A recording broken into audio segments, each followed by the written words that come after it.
مرتبہ سورہ الحمد اور 3 مرتبہ سورہ اخلاص کی تلاوت کی مؤدبانہ التماس برائے بلندی درجات، برائے ایصال ثواب مرحوم ڈاکٹر سید مظہر علی عابدی ابن ڈاکٹر سید امان علی عابدی اور مرحومہ سیدہ نازنین تقوی ابن سید اشتیاق حسین تقوی، حاضرین کی جملہ مرحومین، تمام شہدائے ملت جعفریہ، تمام علماء اعلام مرحومین یا کوئی فاتحہ پڑھنے والا موجود نہ ہو، بالخصوص ان کو بھی یاد فرماتے ہوئے ارشاد فرما دیجیے۔ بسم اللہ الرحمن الرحیم، الحمد للہ رب العالمین، الرحمن الرحیم، مالک یوم الدین، ایاک نعبد و ایاک نستعین، صراط المستقیم صراط الذین انعمت علیہم غیر المغضوب علیہم ولا الضالین۔ بسم اللہ الرحمن الرحیم، قل هو اللہ احد اللہ الصمد لم یلد ولم یولد ولم یکن له کفوا احد۔ بسم اللہ الرحمن الرحیم، قل هو اللہ احد اللہ الصمد لم یلد ولم یولد ولم یکن له کفوا احد۔ بسم اللہ الرحمن الرحیم، قل هو اللہ احد اللہ الصمد لم یلد ولم یولد ولم یکن له کفوا احد۔ اللہم صل علی محمد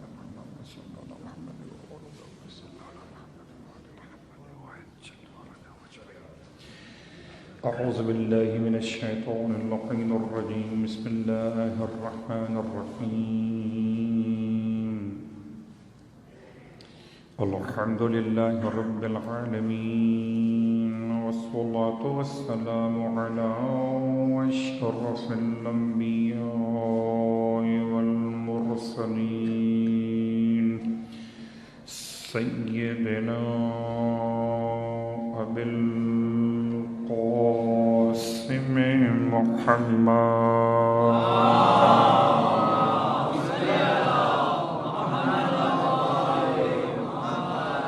وعلى أهل بيته الطيبين الطاهرين واللعنة الدائمة على أعدائهم أجمعين، أما بعد، فقد قال الله تبارك وتعالى في كلامه الحميد وفرقانه المجيد، قوله الحق وهو أصدق القائلين، بسم الله الرحمن الرحيم، رب اشرح لي صدري ويسر لي في أمري واحلل عقدة من لساني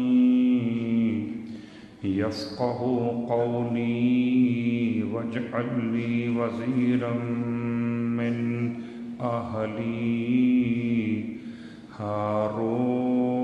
هارون أخي، صلى الله عليه محمد۔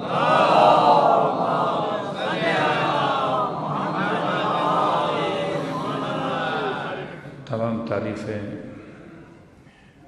اس خدائے بزرگ و برتر کے لیے جسے امام نقی سجدے کیا کرتے تھے،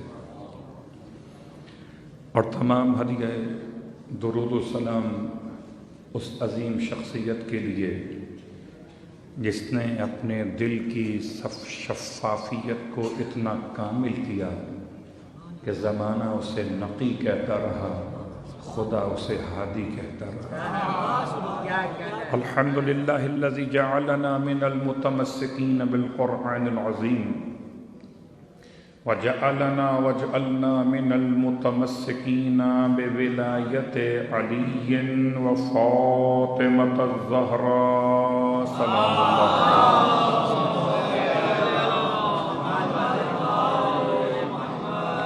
عظم اللہ اجورنا و اجورکم بمصابنا بعلی بن محمد النقی الہادی علیہ السلام، وجعلنا وإياكم إن شاء الله من الطالبين بصأره مع ابنه الإمام المهدي من آل محمد علیہ السلام۔ اما بعد، سامعین گرامی قدر، حاضرین ذوی الاحترام، شکر پروردگار عالم کہ اس نے ایصال ثواب کی مجلس میں حصول ثواب کا یقین دلا دیا ہے۔ اس نے امام کی محبت میں امام سے محبت کرنے والوں کو امام تک پہنچنے کا راستہ شکل مجلس میں بھی عطا کر دیا۔ گرچہ مرحوم کی شخصیت کے بارے میں اس سے پہلے بھی بیان ہو چکا کہ بہرحال ان کی خدمات، ان کی محبت، ان کی شخصیت، ان کی شفقت انسان کے جانے کے بعد بھی یاد رہتی ہے۔ انسان کی بات انسان کے اخلاق کی بنیاد پر، بد اخلاق ہو انسان تو جانے کے بعد اسی طرح یاد کیا جاتا ہے۔ ایسا نہیں ہوتا کہ مرنے کی وجہ سے کوئی بد اخلاق صاحب اخلاق ہو جائے،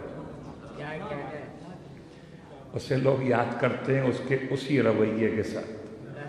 مرحوم تھے تو بڑے اچھے مگر زبان کے صحیح نہیں تھے۔ یہ تاثرات ہوتے ہیں، اور تاثرات کی آپ سوچتے ہو کیا اہمیت ہوگی؟ بڑی اہمیت ہے۔ آپ کے تاثرات کی بڑی اہمیت ہے۔ جو آپ کسی مرحوم کے بارے میں کمنٹس کرتے ہیں اس کی کتنی اہمیت ہے، یاد رکھیے۔ اہمیت کو بیان کرنے کے لیے امام جعفر صادق علیہ السلام کا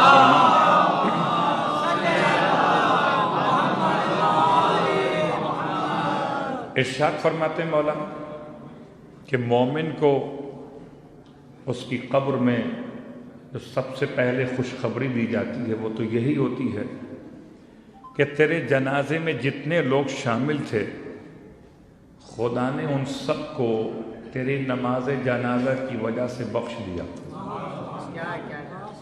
اور مومن کے نام اعمال میں سب سے پہلا جو لکھا ہوا جملہ ہوتا ہے وہ تاثرات ہوتے ہیں جو اس کے بارے میں افراد نے بیان کیے ہوں۔ کوئی کہتا تھا بڑا مومن تھا، کوئی کہتا تھا بڑا اچھا انسان تھا، کوئی کہتا تھا بڑا صاحب اخلاق تھا، کوئی کہتا تھا مولا کا بڑا ماتمدار تھا۔ یہ جتنے کمنٹس ہیں یہ سب لکھے جاتے ہیں۔ سوچ کے کہیے گا، صلوات پڑھے محمد والے۔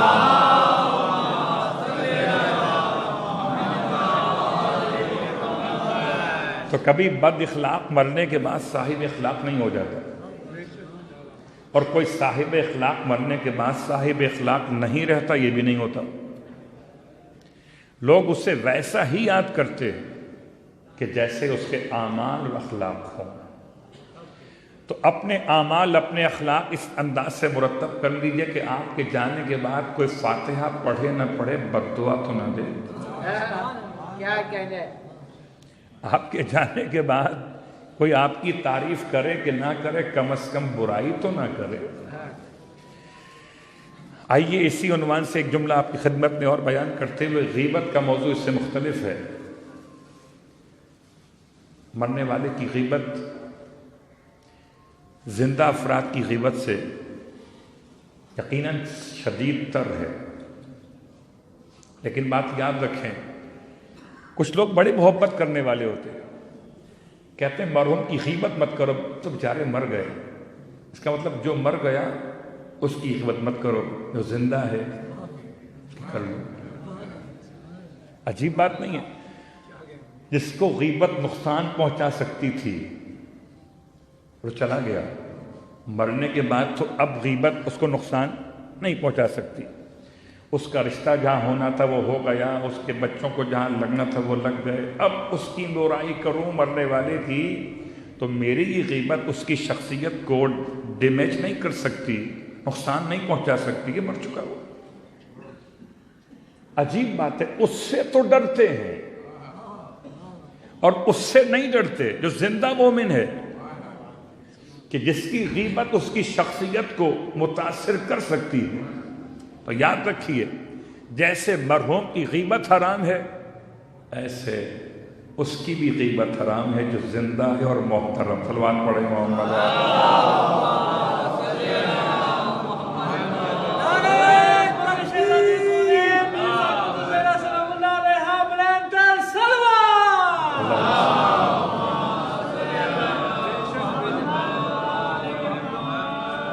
بات واضح ہو رہی ہے؟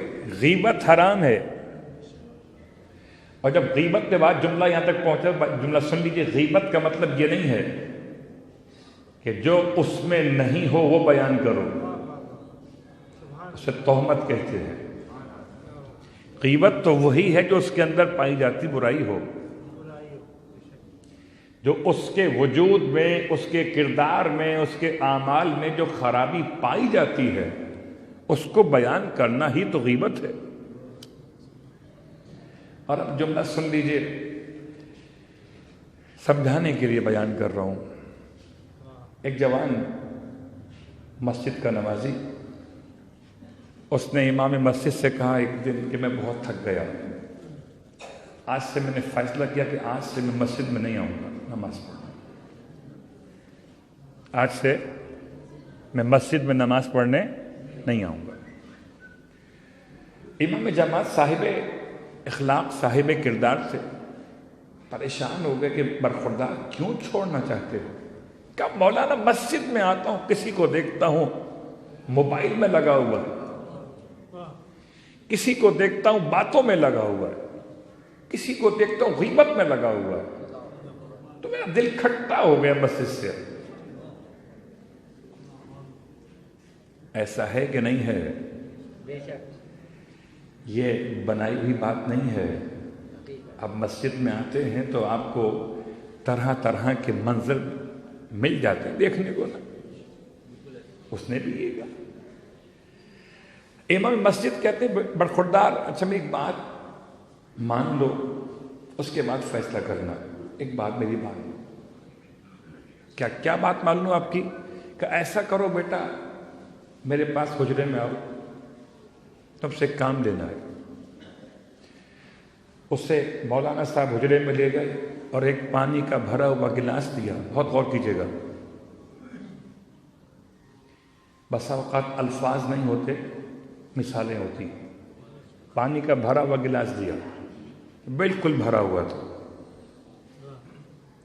اور اس کو دے کے فرماتے ہیں کہ بیٹا اس کو ہاتھ میں لو اور مسجد کا راؤنڈ لگا کے آؤ اندر سے. بیٹا لیکن خیال کرنا پانی گرے نہیں. کبھی الفاظ نہیں ہوتے، مثالیں ہوتی ہیں، پانی گرے نہیں. اس نے گلاس کو لے کے، اس سے یہ کون سی بڑی بات، ابھی لے کر آؤ. گلاس کو تھاما اور مسجد کا راؤنڈ مکمل کیا. مسجد میں لوگ بیٹھے ہوئے تھے، جماعت ختم ہوئی تھی، اور واپس پانی کا گلاس بھرا ہوا لے کر مولانا کے پاس آ گیا. کہتے ہیں مولانا جی میں لے آیا، ایک قطرہ بھی پانی گرا نہیں ہے. مولانا صاحب نے سوال کیا بیٹا اب بتاؤ، جب تم پانی لے کے مسجد میں گئے تھے کوئی غیبت کر رہا تھا؟ جب تم پانی کا گلاس لے کے مسجد میں گئے تو کیا کوئی موبائل یوز کر رہا تھا؟ جب تم پانی کا گلاس لے کے مسجد میں گئے تو کیا کوئی لیٹا ہوا، کوئی فالتو کام کر رہا تھا بیٹھا ہوا؟ کہتا ہے مولانا میری توجہ تھی نہیں، میں نے کسی کو دیکھا ہی نہیں، میں نے صرف پانی کو دیکھا کہ پانی گرنے نہ پائے. کہ اگر خدا کی محبت کو اس طرح لے کر آؤ گے تو تمہیں لوگ نہیں دکھائی دیں.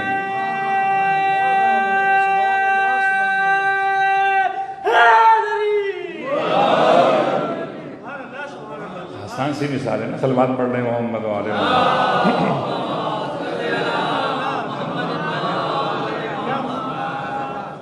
میں نے سرنامے کلام میں جو آیتیں تلاوت کی، خاص طور سے بھائی کی محبت کے عنوان سے تلاوت کی.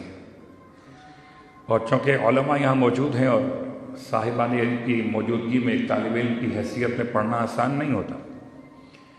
بہرحال آج جو اسلامی تاریخ و 26 ہے، جمادی الاخر کہیں، جمادی الثانیہ کہیں، 26 جمادی الثانیہ شیخ کلینی کے اعتبار سے امام علی نقی علیہ السلام کی شہادت کی تاریخ.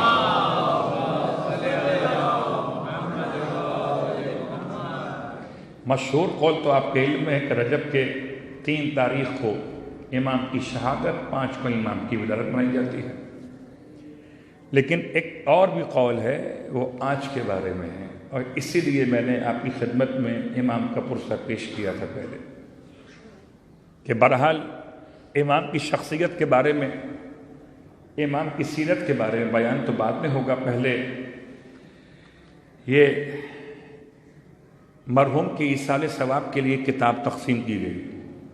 میرا اصول ہے، آپ کو پسند آئے کہ نہ آئے، جب کوئی تقسیم ہوتی ہے کتاب، میں چاہتا ہوں کہ ممبر سے اس کتاب کا کچھ تعارف کرا دیں، ورنہ ہوتا کیا ہے کہ لوگ اس کو لے جا کے رکھ دیں گے۔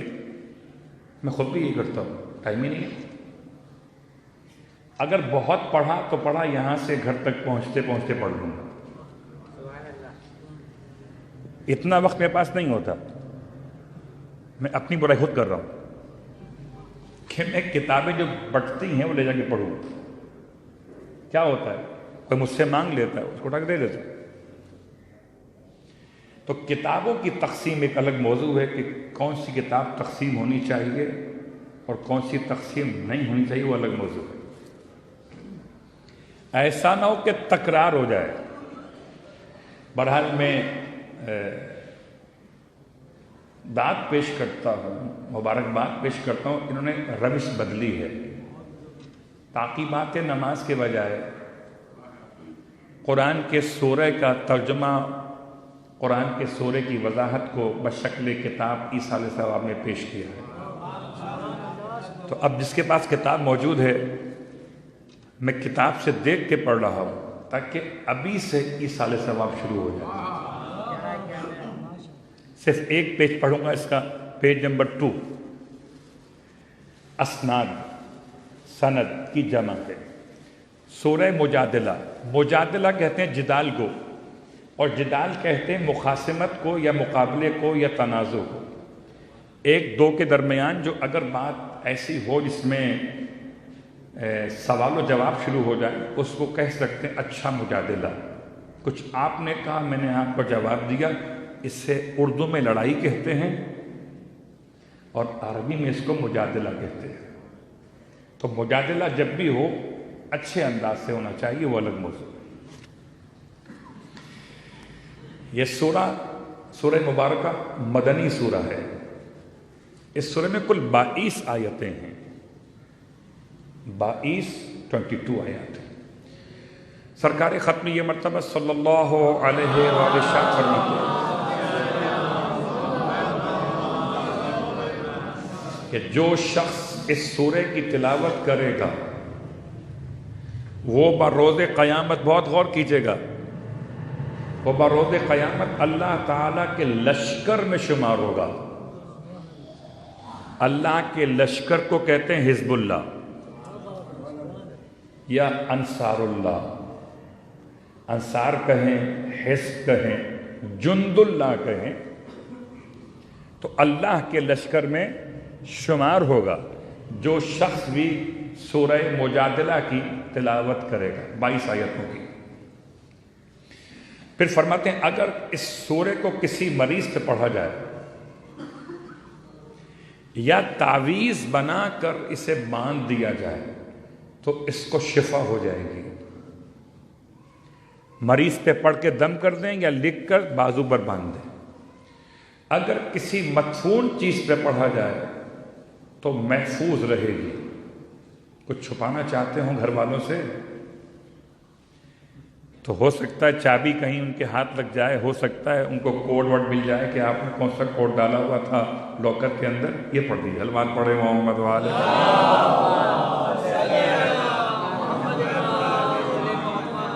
بھئی اب آج کے طریقے عید ہوں گے اور کیا ہوں گے، اب کوئی دفن تو کرتا نہیں نا آج کل کوئی۔ اگر کسی مدفون چیز پر پڑھا جائے تو وہ چیز محفوظ رہے گی، یہاں تک کہ دفن کرنے والا خود نکالے گا۔ نیز اگر بے چین مریض پہ پڑھا جائے تو اسے سکون عطا ہوگا، اور اگر شب اور روز اس سورے کی تلاوت کی جائے تو ڈاکو اور لٹیروں سے محفوظ رہے گا۔ آپ کو معلوم ہے اسٹیٹ کرائم کتنے ہو رہے ہیں آج کل، موبائل اسنیپ ہو جاتے ہیں۔ یہ پڑھ لیجئے سورہ مجادلہ، آپ محفوظ رہیں گے اپنے موبائل سمیت۔ اگر شب اور روز اس سورہ کی تلاوت کر لیں تو ڈاکوؤں سے، لٹیروں سے محفوظ رہیں گے۔ اگر غلے کے ڈھیر پہ رکھا جائے، اب یہ ان علاقوں کی بات کہ جہاں پر گھر میں لوگ غلہ جمع کرتے ہوں، آپ کیا نہیں ہوتا ہے، مثال کے طور پر ہم کہہ سکتے ہیں کہ اگر آٹا بہت گھر میں رکھا ہوا ہے، چاول بہت رکھے ہوئے ہیں، اس بات کا امکان ہے کہ کہیں آٹے میں کیڑے نہ پڑ جائیں، چاول میں کہیں گھن نہ لگ جائے، تو پڑھ دیجئے، تو تلف ہونے سے محفوظ رہے گا۔ صادق آل محمد امام جعفر صادق علیہ السلام کا فرمان، اللہم صلی اللہ علیہ وسلم، اب یہ خطرناک جملہ ہے، ایک مٹھی خاک پر پڑھ کر، ایک مٹھی خاک مٹی میں پڑھ کر اگر دشمن کی طرف پھینکا جائے تو دشمن مغلوب ہوگا، اور پڑھنے والا جنوں اور انسانوں کے شر سے محفوظ رہے گا۔ مرحوم کے برسی کے ایصال ثواب میں آپ کو تحفہ دیا گیا سورہ مجادلہ کا۔ اب آپ کی مرضی ہے یوز کریں یا مس یوز، صلوات پڑھیں محمد وآلہ۔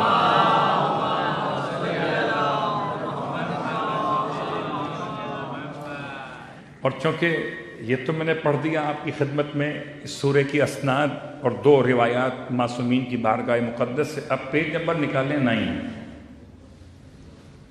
یہ سمجھیں کہ ایصال ثواب مکمل کر رہا ہوں، گھر جا کے کھولیے گا نہیں کھولیے گا، لیکن ابھی سے اس کا ایصال ثواب شروع ہو جائے گا۔ پیج نمبر 9 پر آیت نمبر 11، آخری آیت اس پیج کی، یا ایھا الذین آمنوا، اے صاحبان ایمان، اذا قیل لکم، جب تم سے کہا جائے، تفصحوا فی المجالس، اپنی مجلسوں میں ذرا کھل کے بیٹھ جاؤ، فافصحوا، تو تمہیں چاہیے اپنی مجلسوں میں ذرا اس طرح بیٹھ جاؤ کہ اوروں کی جگہ بن جائے، کھل کے نہیں، سمٹ کے بیٹھ جاؤ۔ تفصحوا فی المجالس، دوسروں کے لیے مجلس میں جگہ بناؤ، فافصحوا، تو تمہیں چاہیے کہ جگہ بنا لیا کرو، یفصح اللہ لکم، اللہ تمہارے لیے وہاں جگہ بنا دے گا۔ وَإِذَا قِيلَ انشُزُوا، اور جب تم سے کہا جائے کہ اٹھ کے کھڑے ہو جاؤ، فانشزوا، تو کھڑے ہو جایا کرو۔ یرفع اللہ الذین آمنوا منکم، اللہ بلند کرتا ہے اور کرتا رہے گا مومنین کے درجے تم میں سے، والذین اوتوا العلم درجات، اور جن کو علم عطا کیا گیا ان کے درجے بلند کرے گا۔ واللہ بما تعملون خبیر، اور اللہ سب جانتا جو تم کرتے ہو اس سے باخبر ہے۔ صلوات پڑھ لیں محمد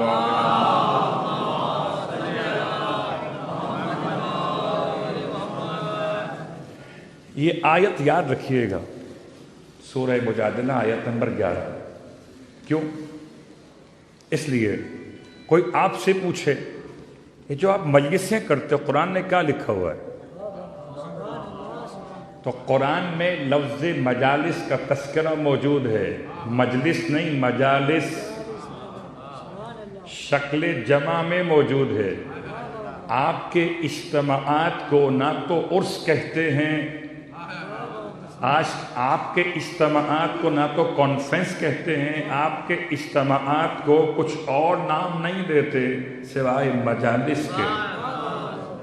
میں تو کہتا ہوں محافل بھی مت کہیے، مجالس میلاد کہیے، مجالس شہادت۔ صلوات پڑھے محمد وآلہ۔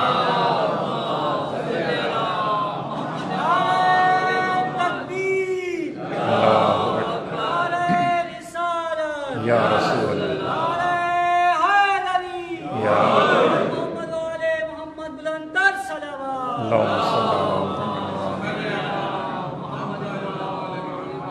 لفظ محافل قرآن کا لفظ نہیں ہے، معصوم کا لفظ ہے، حدیث قصہ میں استعمال ہوا ہے، لیکن لفظ مجالس قرآن کا لفظ ہے۔ یا ایھا الذین آمنوا، سورہ مجادلہ آیت نمبر 11۔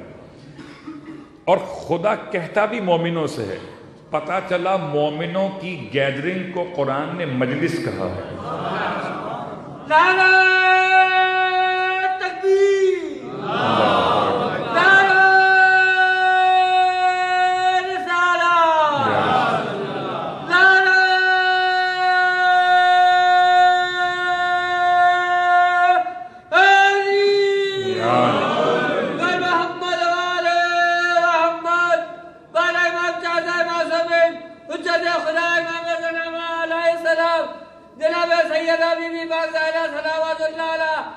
خدمت رسول خدا بآواز بلند صلوات.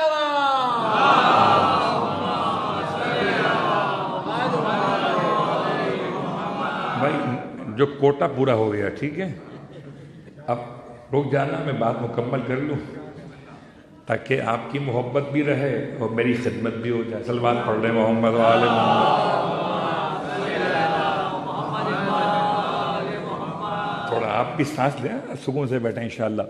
دیکھیں بات یہ ہو رہی ہے کہ پورے قرآن مجید میں سورہ مجادلہ کی اہمیت آپ کے علم میں آ چکی آج کی مجلس کی برکت سے. اگر یہ تقسیم نہ کرتے آج تو میرا ارادہ اس سورے کا نہیں تھا. میں تو سورہ طٰہٰ کی 5 آیتیں آپ کی خدمت میں لے کر آیا تھا. ذہن میں تھا 10ویں امام کی شخصیت کا بیان، اس سے پہلے بھائی اور بھائی کی محبت کا بیان. اس اعتبار سے آپ کی خدمت مقدس میں آخری جو میں نے جملہ تلاوت کیا تھا قرآن مجید کا، سورہ طٰہٰ کی 30ویں آیت کا، وہ تھا اخی، وہ تھا لفظ اخی. حضرت موسیٰ علیہ السلام خدا کی بارگاہ میں دعا مانگ رہے تھے. یہ آپ کو یاد دلا دوں کہ قرآن مجید میں تقریباً 30 مقامات پر لفظ اخی استعمال ہوا، مختلف شکلوں میں، کہیں اخی کا، کہیں اخی ہی، کہیں لأخی ہی، کہیں خالی اخی استعمال ہوا. تو یہ تقریباً 30 مقامات پہ استعمال ہوا لفظ اخی. اخی کا مطلب بھائی، برادر. اس کے 2 معنی ہو سکتے ہیں. ایک معنی مومن مومن کا بھائی ہے، مسلمان مسلمان کا بھائی ہے، اور جو جیسا اس کا ویسا بھائی ہے. مسلمان مسلمان کا بھائی ہے، مومن مومن کا بھائی ہے، اور جو جیسا اس کا ویسا بھائی ہے. تو ایک تو مسئلہ ہو گیا الگ، اخوت الگ ہے. ایک مسئلہ رشتہ ہے، سگا بھائی، ایک باپ کی اولاد ایک ماں کی اولاد، دونوں بھائی. اس لفظ کو بھی قرآن نے استعمال کیا، اور خاص تذکرہ 2 قسم کے بھائیوں کا ہے. ایک حضرت یوسف کے بھائی اور ایک حضرت موسیٰ کا بھائی. کیا انداز ہے. حضرت یوسف کے کتنے بھائی تھے؟ 11 بھائی تھے. آپ کو ملا کے سب 12 ہو جاتے تھے. تو 11 بھائیوں میں سب برابر نہیں تھے، بھی آپ جانتے. 11 بھائیوں میں سے 10 کا مزاج اور تھا اور 1 کا مزاج اور تھا. خدا نے اس ایک کو الگ کیا لاوی کہہ کے. خدا نے حضرت یوسف کی نسل سے تو نبوت آگے نہیں بڑھائی. حضرت یوسف کی نسل سے نبوت آگے نہیں بڑھی. کیوں نہیں بڑھی؟ اس کا جواب ہم نہیں دے سکتے، معصوم بتائیں گے. البتہ روایت یہ بتاتی ہے کہ یوسف علیہ السلام اپنے والد جناب یعقوب علیہ السلام کے استقبال کے لیے اور اپنی والدہ یا آپ کی والدہ انتقال کر چکی تھیں، آپ کی خالہ، ان دونوں شخصیات کے احترام کے لیے جیسا خدا چاہتا تھا ویسا احترام استقبال میں نہ کر سکے. میں پھر کہتا ہوں، روایت حتمی نہیں ہے، حتمی قول امام ہوگا جب امام آئیں گے. انبیاء سب کے سب پاک اور پاکیزہ ہیں، ان سے کسی خطا کا کوئی امکان نہ کل تھا نہ آج ہے. مکتب اہل بیت ترک اولا کو بھی جواب سمجھتا ہے، مخالفین کے لیے عقیدہ نہیں. انبیاء سے ترک اولا بھی نہیں ہو سکتا. بہت غور کیجئے گا، جب فرشتوں سے نہیں ہو سکتا تو انبیاء سے کیسے ہوگا؟ ٹھیک ہے، مجھے معلوم ہے کہ آپ کے اذہان میں سوال چبھ رہا ہوگا کہ ترک اولا تو بہت مشہور ہے، وہ موضوع بعد میں رکھیں. فی الحال سمجھ لیجئے کہ انبیاء کی تنزیہ اور تطہیر کے قائل ہم سے بڑے کوئی اور نہیں ہوں گے. سارے انبیاء معصوم ہیں، لیکن کیا ایسی بات ہوئی کہ یوسف علیہ السلام اپنے والد کے احترام میں جیسا خدا چاہتا تھا ویسا استقبال نہیں کر سکے؟ روایت کا جملہ ہے، جبرائیل امین نازل ہوئے اور نازل ہونے کے بعد اچھا استقبال کیا، ہاتھ چومے باپ کے، ہاتھ چومے اپنی ماں کے، لیکن جیسے خدا چاہتا تھا ویسا نہیں کر سکے۔ جبرائیل نازل ہوئے، جناب یوسف کے پاس پہنچے اور آپ سے فرمایا کہ اے یوسف، اپنے دائیں ہاتھ کی مٹھی کو بند کر کے کھول دیجئے۔ آپ نے اپنے دائیں ہاتھ کی مٹھی کو بند کر کے کھول دیا تو آپ نے ایسے محسوس کیا جیسے کوئی روشنی یا نور ہاتھ سے نکل گیا ہو۔ پوچھا یا اخی جبرائیل ما ھذا، بھائی جبرائیل یہ تو بتاؤ یہ کیا تھا؟ کہ یہ نور نبوت تھا، خدا نے آپ کی نسل سے نبوت کو منتقل کر دیا ہے، اب آپ تو نبی ہیں، آپ کی اولاد نبی نہیں ہوگی۔ کہاں منتقل کیا؟ آپ کے سگے بھائی جناب لاوی کی طرف۔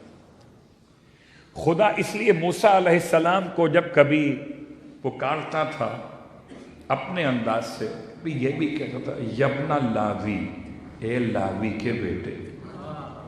عجیب بات، یہ دونوں مثالیں آپس میں آ کے مل گئیں۔ یوسف کے سگے بھائی لاوی اور لاوی کی اولادوں میں موسیٰ علیہ السلام بھی، تو یقین ہارون بھی صلوات پڑھے محمد وعلی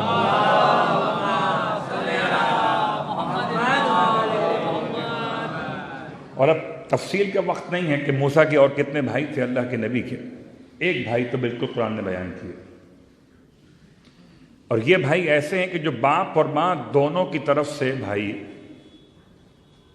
آپ کے قرار پاتے ہیں۔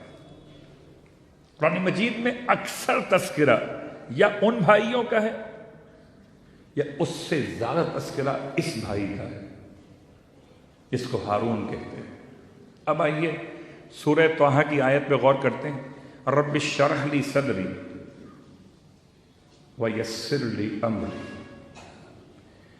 یہ ایک دعا ہے، اور جب بھی کبھی آپ محسوس کریں کہ آپ کے سینے میں تنگی ہو رہی ہے، گھٹن ہو رہی ہے، کبھی گھٹن ہوتی ہے مادی اعتبار سے، کبھی ہوتی ہے معنوی اعتبار سے۔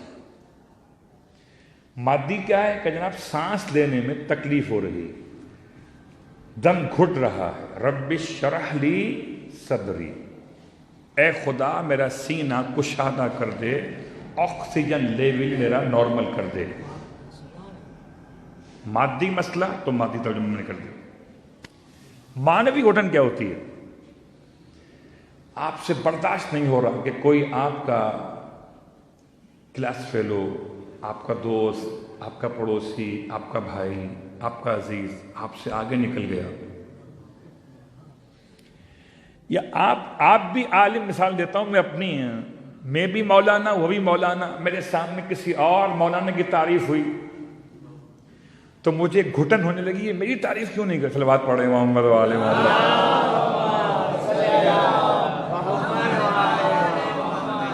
میں مثال بھی اپنی دے رہا ہوں، آپ کی نہیں دے رہا۔ فیلڈ ایک ہے، بات واضح ہو رہی ہے، فیلڈ ایک ہے۔ آپ تعریف کریں میرے سامنے کسی مولانا کی، مجھ سے ہضم نہیں ہو رہا، تو گھٹن یہ ہونے لگی۔ رب اشرح لی صدری، خدا سے کیا کہوں میں؟ اے خدا میرا سینہ کھول دے، کہ مومن بھائی کے لیے تو اس کی تعریف مجھ سے برداشت نہیں ہو رہی، میری برداشت کو بڑھا دے۔ اور جب کوئی سامنے میری تعریف کرتا ہے کسی مولانا کی، تو میں اس مولانا کی برائی ڈھونڈتا ہوں پھر، تاکہ تعریف کرنے والے کے جواب میں اگر اپنی تعریف نہ کر سکوں تو کم از کم اس کی شخصیت کو متاثر تو کر دوں۔ یہ ہے خطرناک ترین غیبت۔ یہ غیبتوں میں خطرناک ترین غیبت ہے کہ سامنے والا کسی کی تعریف کر رہا اور میں اس کی مذمت شروع کر دوں، صرف اپنے نفس کی خوشی کے لیے۔ تو رب اشرح لی صدری ویسر لی امری، اور اے خدا میرے کام کو میرے لیے آسان کر دے۔ واقعاً آسان نہیں ہے۔ ان النفس لامارۃ بالسوء الا ما رحم ربی، آسان تو نہیں ہے، خدا تو آسان کر دے۔ اللہ کے حبیب نے اس کیفیت کو جہاد اکبر کہا ہے۔ تو جہاد اصغر تو آسان ہے، تلوار چلانا بھی آسان، تلوار کھانا بھی آسان، اپنے آپ کو اطاعت خدا میں گناہ سے روکنا آسان نہیں ہے۔ وَيَسِّرْ لِي أَمْرِي وَاحْلُلْ عُقْدَةً مِّن لِّسَانِي، اے خدا میری زبان کی گرہ کو کھول دے۔ اب یہ ان بچوں کے لیے خاص طور سے آیت پڑھی جاتی ہے کہ جن کے بولنے کا مسئلہ ہو۔ ویسے تو اسپیچ تھیراپی اپنے مقام پر ایک طریقہ علاج ہے، لیکن ایک طریقہ علاج یہ بھی ہے کہ یہ آیت پڑھ کر بچے پر دم کیا جائے یا پانی دم کر کے اسے پلا دیا جائے۔ اور اگر اور علاج چاہتے ہو تو پھر یاد رکھیں مسجد براسہ میں مولا کائنات علی ابن ابی طالب علیہ السلام کا اللہم صلی اللہ، میں سوچ رہا تھا کئی سالوں سے یہ بات پڑھ رہا ہوں اور خدا مجھے بار بار مسجد براسہ لے جاتا ہے۔ ایک کنواں ہے، اسے مولا نے اپنے ہاتھوں سے دوبارہ ظاہر فرمایا تھا۔ اس کنویں کے منہ پہ رکھا ہوا پتھر تھا، اس کو ہٹا کے رکھا، ایک سفید پتھر کو نکال کے نصب کیا، بطور محراب کی نماز پڑھی۔ سیاہ رنگ کا پتھر ایک پیالہ نما اپنا انداز لیے ہوئے ہے، کنویں کے پانی کو نکال کے اس پہ ڈالتے ہیں لوگ، وہاں سے بھر کے لاتے ہیں، تو جس کا مسئلہ بولنے کا ہو اس کے بولنے کا مسئلہ حل ہو جاتا ہے۔ میں سوچ رہا تھا اس کنویں کے پانی کا اس سے کیا تعلق بولنے سے، پھر مجھے یاد آیا سورہ مریم کا جملہ کہ وہی پانی ہے جس سے حضرت عیسیٰ کو حضرت مریم نے پہلا غسل دیا، اور جب غسل دیا ہوگا تو ایسا لگتا ہے کہ پانی جناب عیسیٰ کے دہن میں بھی گیا ہوگا۔ کیا کمال تھا کہ ماں کی گود سے بولنے لگے۔ اس پانی کا اثر آج تک ایسا ہے کہ اگر کسی بچے کو پلایا جائے جو نہ بولتا ہو تو پھر بولنے لگتا ہے۔ اللہ اکبر۔ تو وَاحْلُلْ عُقْدَةً مِّن لِّسَانِي، اے خدا میری زبان کی گرہ کو کھول دے۔ جب کبھی ہچکچاہٹ ہو، کانفیڈنس لیول آپ کا ڈاؤن ہونے لگے، آپ کو اسپیچ کرنی ہے، پرفارم کرنا ہے آپ کو اسکول میں، کالج میں، یونیورسٹی کے اندر، کیا کرنا چاہیے؟ وَاحْلُلْ عُقْدَةً مِّن لِّسَانِي، میری زبان کی گرہ کو کھول دے۔ اور یہ تو آیت ہے، اگر ولایت کی بات کیجیے گا تو قسم بخدا، خدا غریق رحمت کرے، ریحان احمد اعظمی شاعر اہل بیت، ڈاکٹر بھی، محبت کرنے والے بھی، وہ خود کہتے تھے ویسے حق لاتا ہوں اور جب ذکر مولا کرتا ہوں، تو جب علی کا کوئی نام لیتا ہے تو ویسے ہی تو حق لاٹ ختم۔ صلوات پڑھے محمد وعلی۔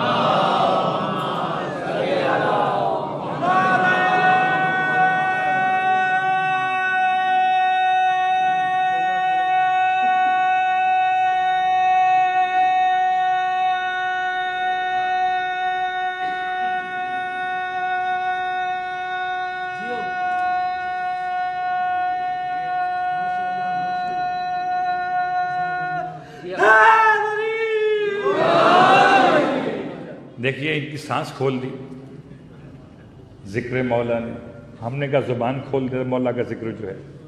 وَاحْلُلْ عُقْدَةً مِّن لِّسَانِي، کھول دے میری زبان کی گرہ کو۔ ایک کھولنے کا مطلب کیا ہوگا؟ یفقہوا قولی، تاکہ سامنے والے میری بات سمجھ لیں۔ جو ذاکری کرنا چاہتے ہیں علم کے ساتھ اور دعوت عمل کے ساتھ، ممبر پر آنے سے پہلے ممبر پر ہاتھ رکھ کے پڑھ لیا کریں، رب اشرح لی صدری ویسر لی امری واحلل عقدۃ من لسانی یفقہوا قولی، تاکہ وہ میری بات سمجھ لیں۔ بولنا ایک الگ ہنر ہے اور بولی ہوئی بات کو سمجھنا ایک اور ہنر ہے۔ یفقہوا قولی وَاجْعَلْ لِي وَزِيرًا مِّنْ أَهْلِي، اے خدا میرے لیے قرار دے بوجھ اٹھانے والا وزیر۔ آج کل کے وزیر ایسے ہیں جو بوجھ ڈال دیتے ہیں،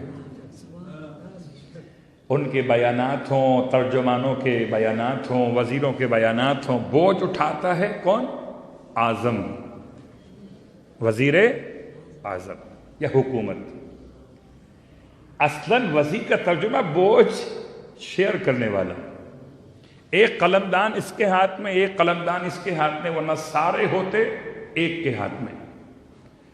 تو داخلہ، خارجہ، خزانہ، یہ سب قلمدان الگ الگ کرنے کی بنیاد پہ وزیر کہا جاتا ہے۔ وزیر، وَاجْعَلْ لِي وَزِيرًا مِّنْ أَهْلِي، اے خدا میرے لیے تو بنا دے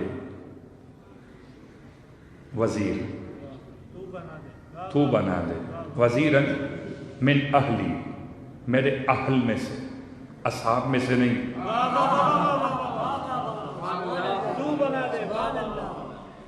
دیکھیں دونوں باتیں الگ ہیں، ایک تو بنا دے، ایک میرے اہل میں سے بنا دے۔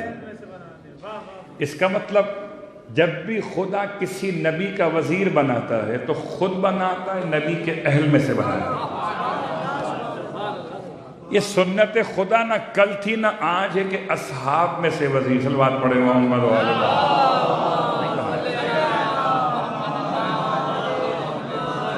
وَاجْعَلْ لِي وَزِيرًا مِّنْ أَهْلِي، بنا دے، تو بنا دے میرے لیے وزیر میرے اہل میں سے۔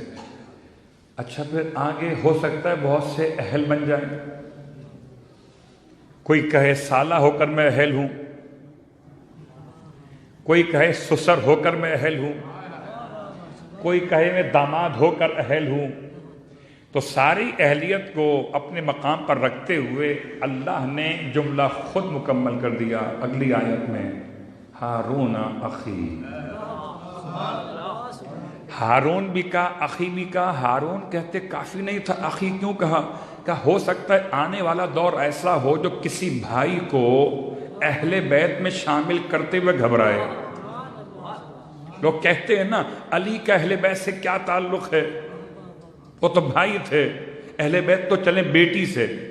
تو قرآن کہتا ہے اگر ہارون بھائی ہو کر موسیٰ کے اہل ہو سکتے ہیں تو علی بھائی ہو کر مصطفیٰ کے اہل۔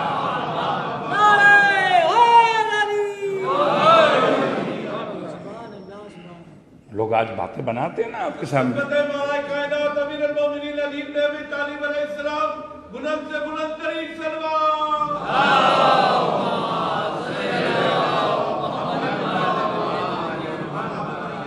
مسئلہ آسان ہو گیا۔ وَاجْعَلْ لِي وَزِيرًا مِّنْ أَهْلِي هَارُونَ أَخِي، سورہ طٰہٰ کی آیت نمبر 25، 26، 27 الآخر۔ یہ ساری آیات ہیں موسیٰ علیہ السلام کے بھائی کے حوالے سے، اور خدا نے موسیٰ علیہ السلام کی دعا قبول کر لی۔ یہ بھی قرآن کے اندر ہے۔ خدا نے یہ بھی فرمایا سورہ قصص میں، سَنَشُدُّ، ہاں ہم ان قریب تمہارے بازو مضبوط کر دیں گے، عضدک، تمہارے بازو مضبوط کریں گے تمہارے بھائی کے ذریعے سے۔ تو قرآن پڑھ کر بھی اگر کوئی علی کو نہ سمجھ سکے، اتنا واضح جملہ حدیث منزلت میں، یا علی انت منی بمنزلت موسیٰ، بمنزلت ہارون من موسیٰ، یا علی آپ کو مجھ سے وہی نسبت ہے جو ہارون کو موسیٰ سے تھی۔ اللہ کے رسول نے کسی اور بھائی کی مثال نہیں دی سوائے موسیٰ اور ہارون کے، کوئی تو خاص بات تھی۔ اتنی مثال دی، اتنی مثال دی کہ ہارون کے بچوں کے نام علی ابن ابی طالب کے بچوں کے نام، صلوات پڑھے محمد و آل محمد۔ اتنی مثال دی۔ بس آج کی حد تک بات کو روکتے ہوئے بات بہت طولانی ہو جائے گی، آپ کو دیے چلتا براہ راست امام تقی جماعت کی خدمت میں۔ اللہ نے آپ کو 4 بیٹے دیے اور 4 بیٹیاں دی۔ ہو سکتا ہے آپ محسوس کریں کہ موضوع کا ربط ختم ہو چکا، کوئی بات نہیں، ربط کا مسئلہ نہیں ہے، محبت کا مسئلہ ہے۔ 4 بیٹے اور 4 بیٹیاں، بیٹیاں خدیجہ، فاطمہ، زینب اور حکیمہ۔ زینب، حکیمہ، فاطمہ اور خدیجہ، 4 بیٹیاں امام جواد کی ہیں، اور 4 بیٹے ہیں۔ ایک کا نام ہے عمران، کنیت ہے ابو موسیٰ۔ ایک کا نام ہے حسین، کنیت ہے ابو احمد، ایک کا نام ہے موسیٰ، کنیت ہے ابو احمد، دو کی کنیت ایک جیسی ہے، موسیٰ اور حسین کی، ٹھیک۔ ایک کا نام عمران ہے، کنیت ابو موسیٰ ہے، تین ہو گئے۔ اور چوتھے ہیں امام علی نقی علیہ السلام۔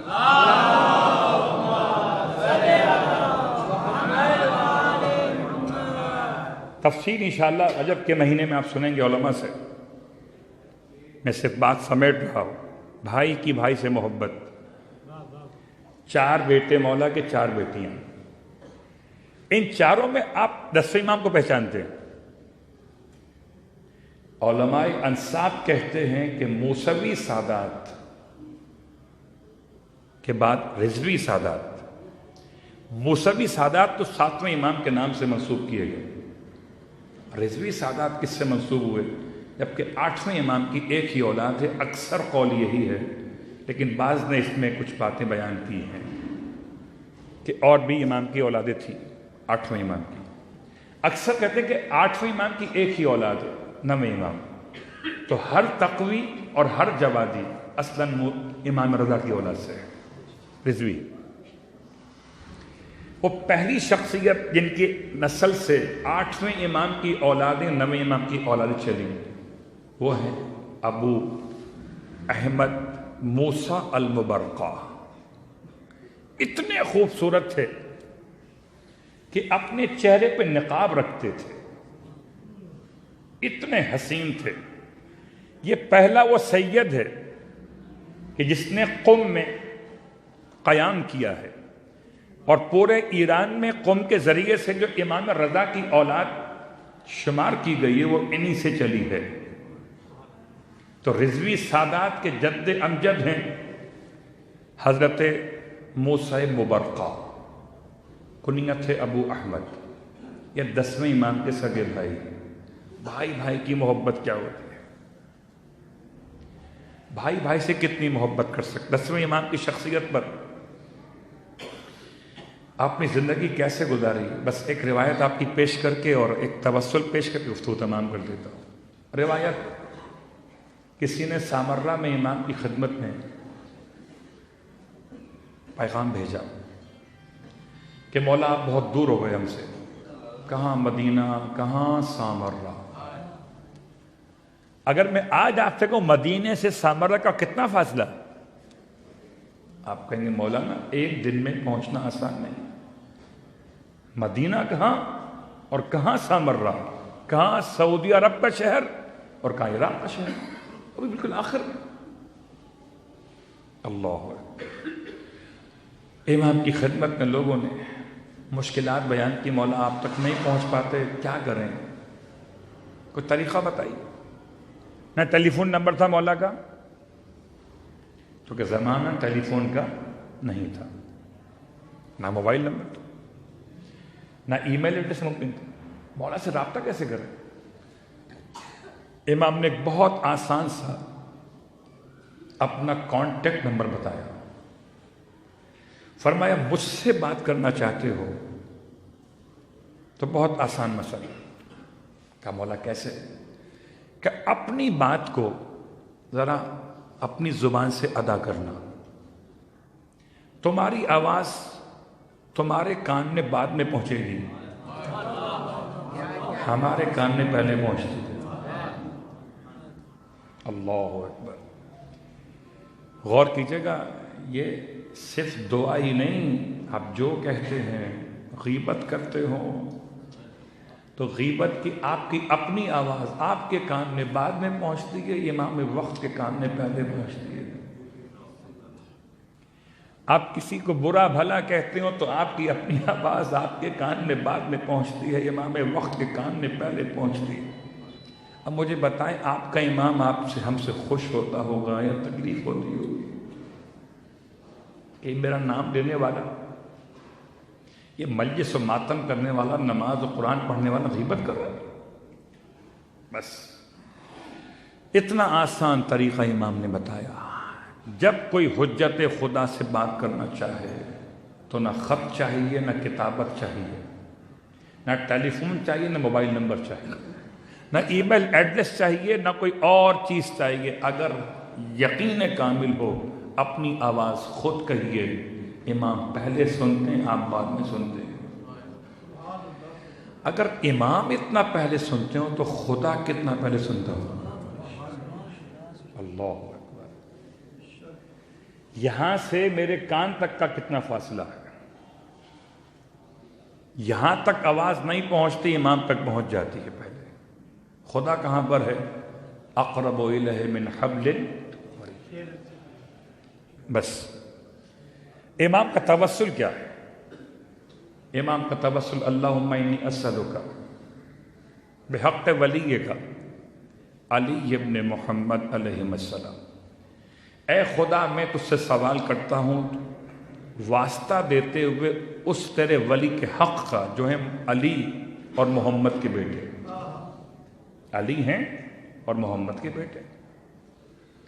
الا اعنتنی بہی، سوائے اس کے پروردگار کہ تو میری مدد کر. اعنتنی، اعانت کر میری اپنے ولی کے حق کے صدقے میں. علی تعدیت فروضک، کہ میں تیرے واجبات کو ادا کر سکوں. جب کبھی نماز پڑھتے ہوئے سستی محسوس کریں تو یہ 10ویں امام کو یاد کر لیا کریں. ہمت پکڑ جائیں گے عبادتوں کے لیے.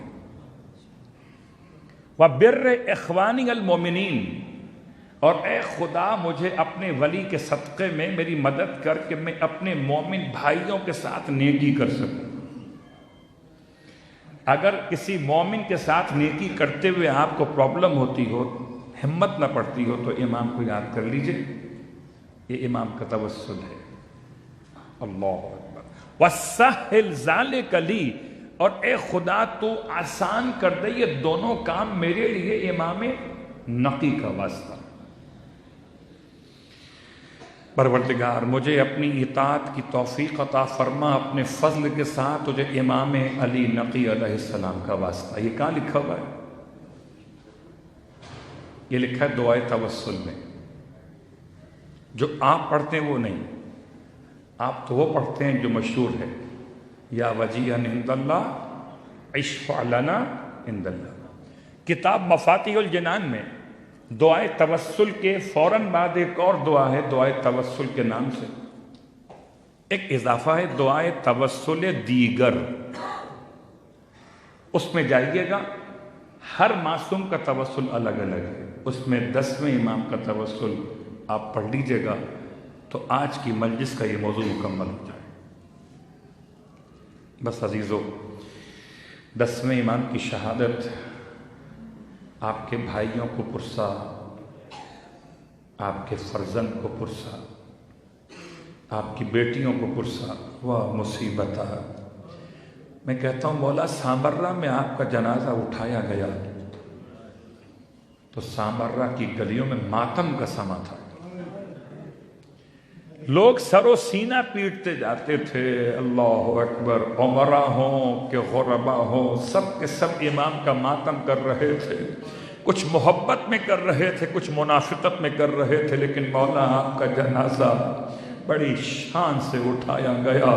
آپ کو کفن پہنایا گیا. مولا آپ کے یتیموں کو پرسا دیا گیا. ہائے غریب زہرا. رونے والوں، میں بھائی کو بھائی کا پرسہ دینا چاہتا ہوں. بس ایک جملہ کہوں گا. وہ مصیبت. اپنے بھائی کی برسی مناتے ہوئے ظفر صاحب کو پرسہ دیتا ہوں. آپ اپنے بھائی کی برسی تو منا رہے ہیں، لیکن کبھی یاد کیجئے اس بھائی کو کہ جس کے لیے امام کا وہ امتحان تھا کہ جنازہ نکالا تھا گھر سے باہر کہ مخالفین نے تیر برسا دیے. میں کہوں گا آپ کے بھائی کے جنازے پر کسی نے پتھر تو نہیں مارا، لوگوں نے پھول رکھے تھے، جنازے کو کاندھا دیا تھا. آئے غریب زہرا. ایک بھائی کا جنازہ مدینے میں اٹھایا تو اس پہ تیر برسا دیے گئے. دوسرے بھائی نے کربلا میں ایسی وصیت کر دی کہ آقا میری لاش کو خیمے میں لے کے نہ جائیے گا. ارے شرمندہ ہے عباس. سکینہ سے وعدہ کیا تھا پانی لائیں گے، پانی نہ لا سکا. اللہ اکبر. رونے والوں، آپ کیا سمجھ سکتے ہیں ہم اور آپ کی کتنا مشکل کام تھا حسین سے یہ کہنا کہ عباس کو چھوڑ کے چلے جائے. کتنا مشکل کام تھا، جسے بیٹوں کی طرح پالا تھا، جسے سینے سے لگا کے رکھتے تھے، اس کو چھوڑ کے جانا آسان نہ تھا. آئے میرا مولا. عباس سے فرمانے لگے بھیا تم نے اپنی آرزو بیان کر دی، بھیا میری بھی ایک آرزو سن لیجئے. بھیا جب سے پیدا ہوئے آج تک بھائی کہہ کر آواز نہیں دی. عباس آج حسین چاہتے ہیں کہ ایک مرتبہ بھائی کہہ کر آواز دے لیجئے. ایسے میں بھی عباس کو رتبے کا بڑا خیال تھا. بازو کٹے ہوئے، جسم تیروں سے چھلنی ہو چکا، آنکھ میں تیر پیوست، سر کے پیچھے گزر مارا جا چکا. اس عالم میں بھی آداب کا خیال تھا. تڑپ کے کہنے لگے آقا آقا، مولا مولا ہے، غلام غلام ہے، بھائی کہاں ہو سکتا ہے. امام فرماتے بھیا مگر آج حسین کہتے ہیں ایک مرتبہ بھائی کہہ لیجئے. میرے مولا عباس نے اپنے مولا کے مقصد کو سمجھا. الامر فوق الادب ہو گیا. کچھ اس طرح سے بھائی کہا کہ حسین کی وصیت پہ عمل تو ہو گیا، لیکن عباس کی روح دنیا سے رخصت ہو گئی. بس اتنا کہا اے میرے مظلوم بھائی الوداع. بھائی کا لفظ مکمل ہوا. حسین بغیر بھائی کے ہو گئے، خالی علم لیے ہوئے جانب خیام چلے. رونے والوں آخری جملہ اب اس چلے ہیں قیامت ہو گئی. بچے کھڑے تھے سکینہ کے ساتھ ساتھ. ارے چچا پانی لینے کے لیے تمہارے گئے، شہزادی ہمیں تو پانی پلاؤ گی نا. بچوں سے شہزادی کہتی تھی ہاں ہاں گھبراؤ نہیں، سب سے پہلے تمہیں پانی پلاؤں گی. جب علم دور سے آتا ہوا دکھائی دیا، بچوں کی آس بڑھنے لگی. جب علم قریب آیا، ہاتھوں سے سوکھے ہوئے کوزے زمین میں چھوٹ کے گر گئے. آئے علم تو آیا مگر سقا عباس علمدار.